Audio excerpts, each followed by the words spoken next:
ഈ വർഷത്തെ ഹജ്ജിനായി ഇതുവരെ 2.5 ലക്ഷത്തിലധികം തീർത്ഥാടകർ സൗദിയിലെത്തി. 10,000-കണക്കിന് തീർത്ഥാടകരാണ് ദിവസവും മക്കയിലും മദീനയിലും എത്തുന്നത്. തീർത്ഥാടകരെ സ്വീകരിക്കുന്നതിനും നടപടിക്രമങ്ങൾ വേഗത്തിലാക്കുന്നതിനും വൻ ക്രമീകരണങ്ങളാണ് ഒരുക്കിയിട്ടുള്ളത്.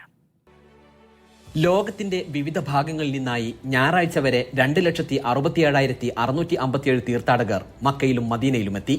തീർത്ഥാടകരെ സ്വീകരിക്കുന്നതിനും രാജ്യത്തേക്കുള്ള പ്രവേശന നടപടികൾ എളുപ്പത്തിൽ പൂർത്തിയാക്കുന്നതിനും വിമാനത്താവളങ്ങളിലും തുറമുഖങ്ങളിലും കരാതിർത്തികളിലും പ്രത്യേക സംവിധാനങ്ങൾ ഒരുക്കിയിട്ടുണ്ട്. ഭൂരിഭാഗം തീർത്ഥാടകരും വിമാനമാർഗമാണ് എത്തിയത്. മക്ക റോഡ് പദ്ധതി വഴി അവരവരുടെ രാജ്യങ്ങളിൽ നിന്ന് തന്നെ സൗദിയിലേക്കുള്ള പ്രവേശന നടപടികൾ പൂർത്തിയാക്കി എത്തുന്നവരും നിരവധിയുണ്ട്. ഇനിയുള്ള ദിവസങ്ങളിൽ തീർത്ഥാടകരുടെ ഒഴുക്ക് വർദ്ധിക്കും.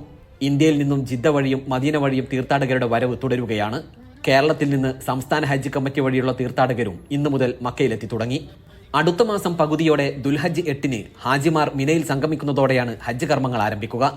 അതിനു മുമ്പായി ഇപ്പോൾ മക്കയിലേക്ക് നേരിട്ടെത്തുന്ന ഹാജിമാർ മദീന സന്ദർശനം പൂർത്തിയാക്കി ഹജ്ജിന് മുമ്പേ മക്കയിൽ തിരിച്ചെത്തും. നേരിട്ട് മദീനയിലേക്ക് വരുന്ന തീർത്ഥാടകരും മദീന സന്ദർശനം പൂർത്തിയാക്കി മക്കയിലെത്തും.